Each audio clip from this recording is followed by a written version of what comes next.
भक्तों, एक बार फिर आपका हमारे चैनल भक्ति प्रबोधन में आपका हार्दिक स्वागत है।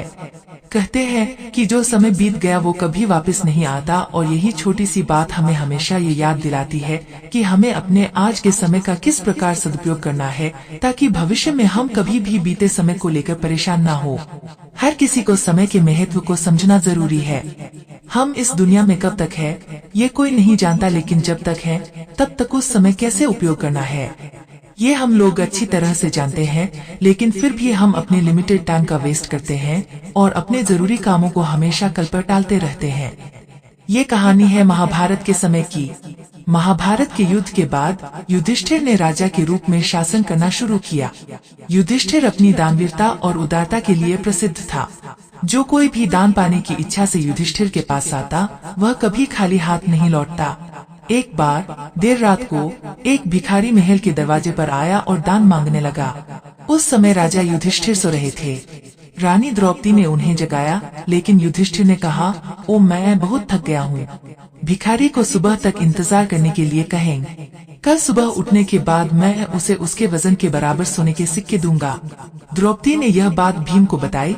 भीम ने जब ये बात सुनी तो वह तेजी से उस बड़ी घंटी के पास गया जो महल की छत पर थी, और वो घंटी सिर्फ तब बजाई जाती थी जब राजा युधिष्ठिर कोई बड़ा युद्ध जीतकर वापस आते थे। भीम बिना रुके उस घंटी को जोर जोर से बजाने लगा।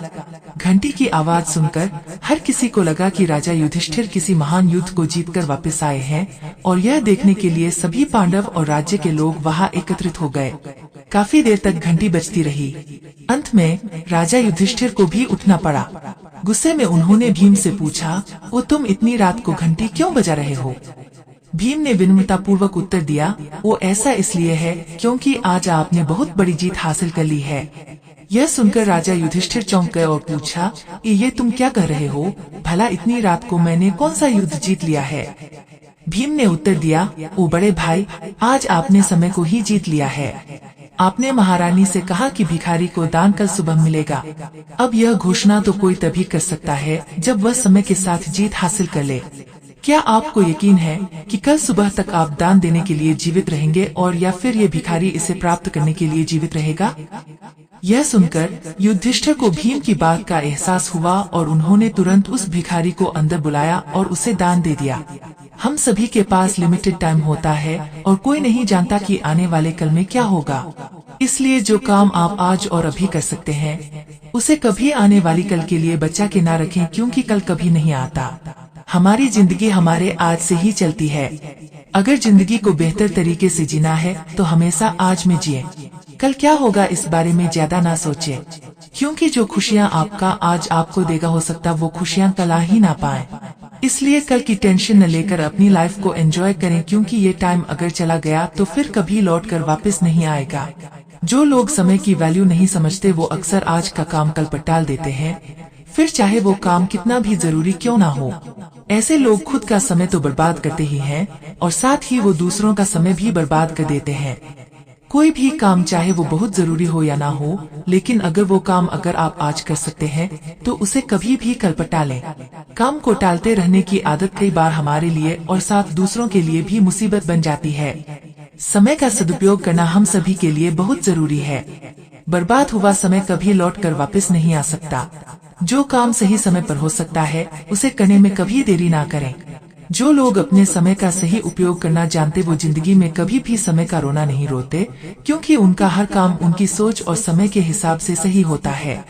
वरना आपको बहुत से ऐसे लोग भी मिल जाएंगे जो हर वक्त यही कहते रहते हैं कि मेरे पास तो टाइम ही नहीं है। टाइम सबके के पास बराबर होता है। हर किसी को दिन के 24 घंटे ही मिले हैं। बस ये हम पर डिपेंड करता है कि इन 24 घंटों को हमें किस तरह से बिताना है। अपने समय का ध्यान रखने और जितना हो सके समय रहते ही सारे कामों को पूरा कर लें, ताकि आपके पास जिंदगी को जीने का भी वक्त रहे। हर कोई यह जरूर सोचता है कि आखिर जीवन क्या है। जीवन समय का वह पहिया है जिसमें इंसान हमेशा आगे चलते हुए अपने जीवन को व्यतीत करता है, और फिर एक दिन अपने जीवन की सारी कमाई को यूं ही इस दुनिया में छोड़कर खाली हाथ चला जाता है, और फिर कुछ रह जाती है तो वह है यादें। और वही लोग याद किए जाते हैं जो अपने जीवन को दूसरों के लिए जीते हैं। जैसा कि आप भी जानते हैं कि जीता है हर कोई अपने लिए है, लेकिन वही लोग नाम कर जाते हैं जो दूसरे के लिए जीना जानते हैं। एक शहर में एक अमीर व्यक्ति रहता था। उस व्यक्ति ने अपना सारा जीवन पैसे कमाने में लगा दिया था। उसके इतना धन हो गया था कि वह उस शहर को भी खरीद सकता था, लेकिन उसने अपने पूरे जीवन भर में किसी की भी सहायता नहीं किया। वह अक्सर पाने बैंक बैलेंस पर फूला नहीं समाता था। वह खुद के कमाए धन पर हमेशा गर्व महसूस करता था, लेकिन कभी भी इन कमाए हुए धन का इस्तेमाल अपने ऊपर नहीं किया। यहाँ तक कि उसने इन पैसों से कभी भी अपने मन मुताबिक कपड़े, भोजन या अन्य इच्छाओं पर खर्च नहीं किया। उसने सिर्फ अपने सारे जीवन पैसे कमाने में ही मस्त रहा, और इस तरह वह पैसे कमाने में इतना मस्त हो गया था कि उसे पता ही नहीं चला कि वह बूढ़ा हो गया है और जीवन के आखिरी पड़ाव पर आ गया है। और इस तरह एक रात उस व्यक्ति के जीवन का अंत निकट भी आ गया था और यमराज उसके प्राण लेने आ गए, जिसे देखकर वह व्यक्ति सहम गया। तब यमराज ने कहा, अब आपका जीवन का समय खत्म हो चुका है, अब मेरे साथ चलना होगा। जिसे सुनकर वह व्यक्ति सोचता रह गया और बोला, प्रभु, अभी तो मैंने अपना जीवन भी नहीं जिया है, मैं तो सिर्फ अपने काम करने में ही व्यस्त था। मुझे अपने धन दौलत का उपयोग करने के लिए कुछ समय चाहिए, जो कि इन संपत्ति को मैंने काफी वर्षों की मेहनत के बाद कमाया है। फिर यमराज ने कहा, नहीं, मैं तुम्हें और समय नहीं दे सकता हूँ। जीवन का समय निश्चित है, जो कि बढ़ाई नहीं जा सकती है। फिर उस व्यक्ति ने कहा, प्रभु देखिए, मेरे पास इतना धन है, आप चाहो तो इस धन का आधा हिस्सा ले लीजिए, लेकिन मुझे जीवन जीने के लिए 1 वर्ष और दे दीजिए। इस पर यमराज ने कहा, यह कदापि संभव नहीं है। फिर वह व्यक्ति बोला, प्रभु आप चाहो तो मेरे धन का 90% ले ले, लेकिन मुझे जीवन के लिए 1 महीने का समय दे दे। और फिर उस व्यक्ति ने कहा, प्रभु आप चाहो तो मेरे सारे धन ले लीजिए, लेकिन मुझे सिर्फ 1 घंटे और दे दीजिए। इस पर यमराज ने कहा, आप अपने जीवन के कीमती समय को धन से कभी खरीद नहीं सकते हैं। एक बार जो वक्त चला जाता है, उसे किसी भी धन से वापस दोबारा नहीं लाया जा सकता है। इस प्रकार उस व्यक्ति जो कि अपने धन पर बड़ा अभिमान था, आज वह सब व्यर्थ लगने लगा था और इस प्रकार पाने जीवन के बहुमूल्य समय को यूं ही धन कमाने में बिता दिया था। आज वही धन इस समय को रोक नहीं सकते हैं। और फिर दुखी मन से पछताते हुए बोला, ठीक है प्रभु, जैसी आपकी आज्ञा, लेकिन मेरी आखिरी इच्छा पूरी करिए। फिर उस व्यक्ति ने अपने शहर वासियों के लिए एक पैगाम लिखा, मैंने जिस धन को कमाने के लिए पूरी जीवन को लगा दिया और आज वही धन मेरे जीवन के 1 सेकंड को खरीद नहीं सकते हैं। इसलिए आप सभी अपने जीवन के इस बहुमूल्य समय को जीवन जीने में बिताए, और आप चाहे कितना भी कमा ले, लेकिन अपने जीवन के कीमती समय को कभी भी खरीद नहीं सकते हैं। जीवन भगवान का दिया हुआ वो बहुमूल्य उपहार है, जिसे दूसरों के लिए जीने में बिताए, तभी आप अपने जीवन को सार्थक बना सकते हैं।